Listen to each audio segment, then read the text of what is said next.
Hi there, my name is Max and I'm going to develop my first roll of film in Caffenol.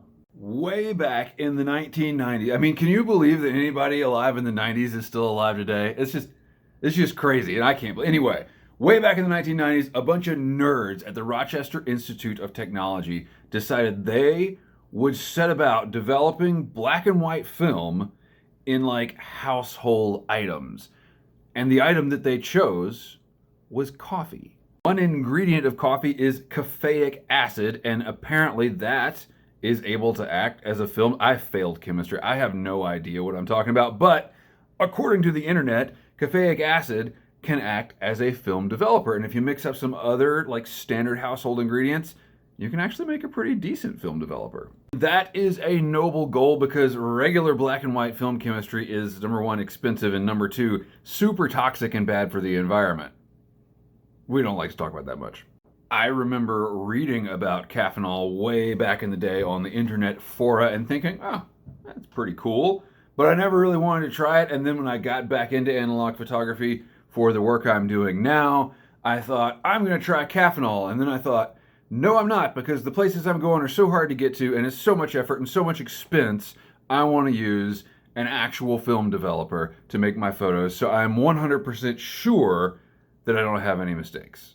No mistakes on this YouTube channel, only professional content all day, every day. I haven't tried Caffenol ever in my life. If you can, I'm like the last film photographer to never try Caffenol, but now I have an opportunity. When I dabbled in large format a few weeks ago, I was looking for a new film stock, a cheap film stock, a terrible quality film stock. I bought a bunch of Fomapan 100, which worked out to be a tremendous mistake because there were imperfections in the emulsion that I could not get over.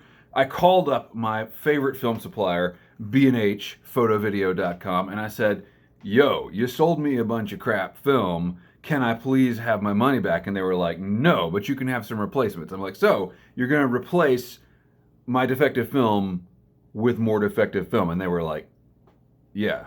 Instead of refunding the 2 rolls of 120 film that I bought, they sent me 1 roll. So now I have this spare roll of subpar film that I would never shoot any important photos on because photography retailers can't do math. But that's a good opportunity to finally try Caffenol. So I've gotten all the ingredients together, which I will show you in just a bit. But first, let's take this roll of terrible film and go to the boneyard.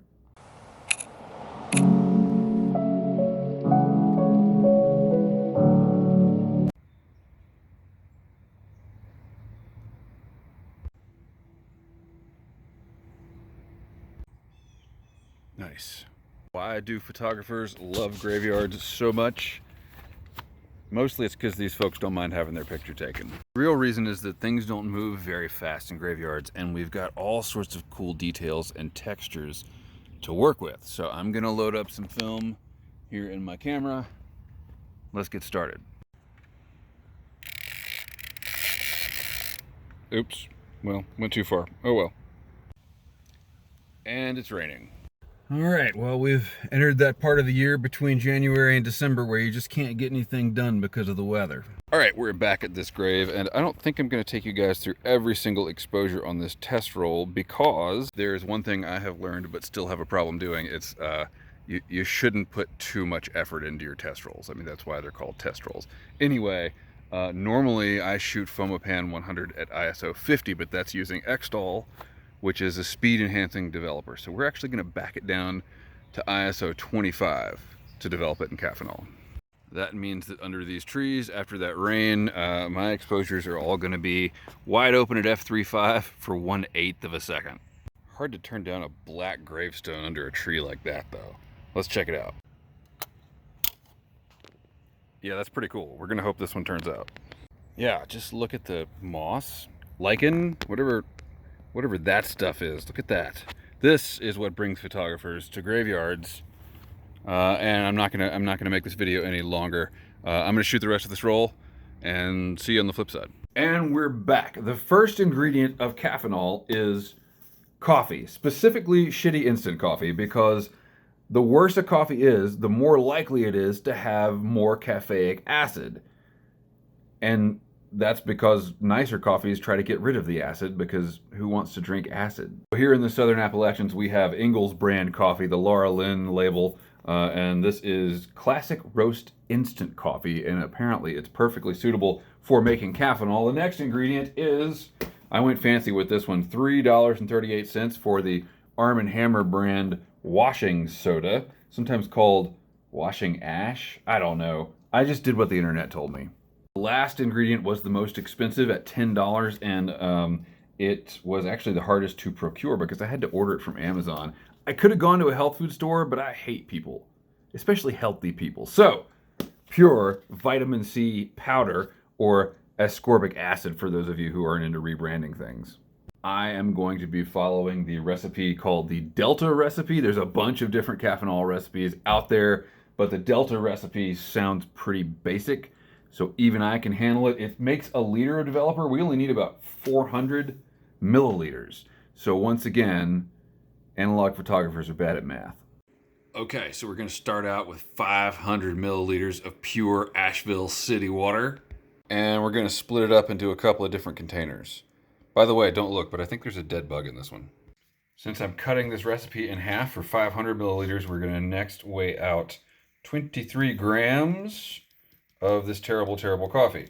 Looks like this might take a while and make a mess. That's what 23 grams of coffee looks like. Who knew?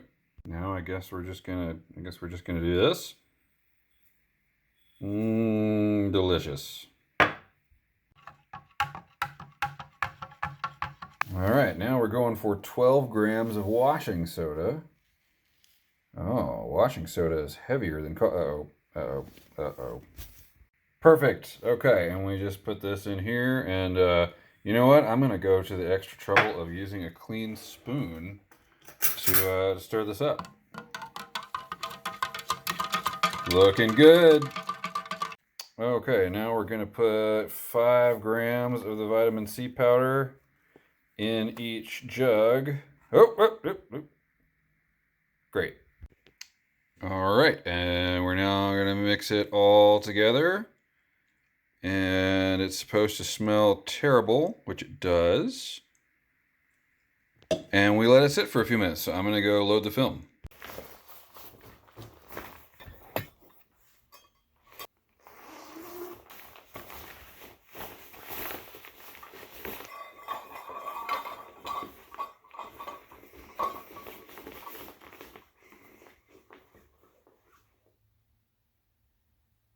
All right, well, our film is ready to go, but unfortunately the solution is about 73 degrees, and we need it to be at about 68 degrees. So I'm going to show you an old photographer's trick. It's called putting something in the freezer next to the dino nuggets until it gets cold.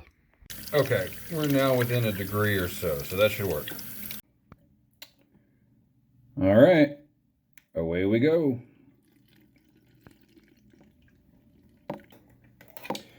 So the massive developing chart calls for 17 minutes of development. I don't think I'm going to do that. My gut says it's going to be about 12. Of course, if this were Xtol, it would be 8. Actually, 8 would be overdoing it a little bit. So I'm guessing 150% of the Xtol time should be okay. If you guys ever wanted to see my film developing setup, here it is. Well, not the peanut butter. So this is usually what I do if I've got a long development time. I just kind of wrap a paper towel around the can, and I keep an eye on my time, and I agitate like that, just a little bit, once every 30 seconds. Okay, that's that. Now I don't normally use a stop bath, so you're looking at the stop process right now. I just fill up the jug with cold water and dump it out. You can see some of the coffee coming out there. And then we'll fix it and wash it again, and then I'll show you some photos. Well. How about that? All right, here we are in Photoshop. I've got all our files loaded up in some layers here, and I'm pretty pleasantly surprised. Not by the film, by the way. Fomapan still sucks. Let's zoom in here, and you can see these white specks all over my images. Supposedly, this is from the anti-halation layer in Fomapan that doesn't completely dissolved. This was the replacement roll. Anyway, you guys have heard me bitch about that before. Let's look at the images themselves. This is just a test roll after all. I'm pretty excited by this, actually. A good range of tones. I feel like the photos were developed well. Um, Especially for that light. And again, these were shot at ISO 25, so pretty slow, 2 stops slower than box speed on the Fomapan. This is not the sharpest example of the images, but that could have been missed focus. I mean, the light was dim. This one is a little sharper here. That's pretty sharp. Again, it's covered in blemishes, but that whatever. Okay, pretty sharp.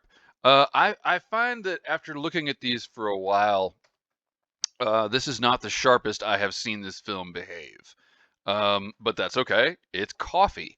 This is just for fun mostly, right? So again, a good range. I mean, look at the contrast here. These photos have been edited in post, not too much, and certainly nothing outside the realm of what I would normally do. So it's a basic field test. I don't really go in for the scientific densitometry kind of stuff.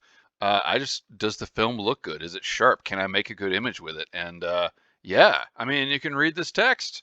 He navigated the waters of life with principle and perseverance. I don't know what better endorsement you could give for Caffenol than that. Here's another shot where I feel like the focus was a little bit missed. I was going for this patch of growth, whatever that is. I was going for there, but I think the focus is right here. So I don't know. Maybe I've got shaky hands or something. I mean, we are dealing with coffee after all. Otherwise, though, I think this is perfectly acceptable. This is a little grainier. Here you can definitely see it right here. This is a little grainier than I'm used to this film looking, although I would say that Fomapan is not the least grainy film ever made. Another perfectly bog standard graveyard shot. I actually took 2 shots of this thing, cross, scripted cross here, with all the scripty intertwiny stuff on it. I don't know what you call that. And again, sharpness is there, tone is there. Here's a shot that I really like. I think we've got a really good range of tones here. Even minus the vignetting on the edges of the image, which oddly enough, I found more vignetting with this developer. It should not matter what developer you use for vignetting. That's just a property of the lens. I don't know if it was just that I was shooting in such low light. I don't know, but the vignetting was definitely more severe here than it is with this film processed in Xtol. But look at this sharpness. We can almost read that. I feel like it could be a little sharper, but it's coffee. I mean, it's not supposed to develop film. This is great. Yeah, I mean, look at these tones. It's really cool. Anyway, I felt like this role was such a success that I actually wanted to see what Caffenol could do with a film that I can respect. So I loaded up a roll of my very favorite film, Ilford FP4, went to a different boneyard, and I got these results. This is using the Caffenol for 13 and a half minutes, which is 35% more development than I would have given this film with Xtol. But you know what? I've kind of been thinking that I overdeveloped this film with Xtol. So it might be along the lines of 50% more. I don't know. It was 50% more with the Fomapan.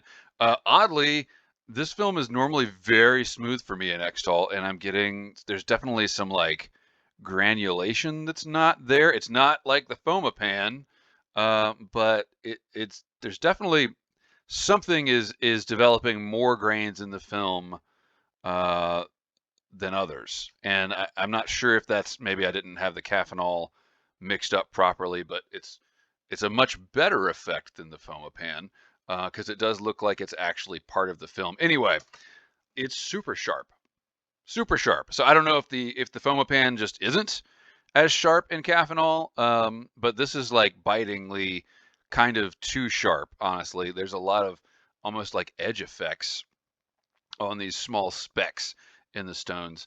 Let's look at the next shot. This is super up close. Again, very sharp. That's what it looks like zoomed out, and you can see this big white sky here is a product of overdevelopment. Next, we have this image. I like this a lot, but same kind of thing. Super extra sharp. Again, some more of the granulation in the development.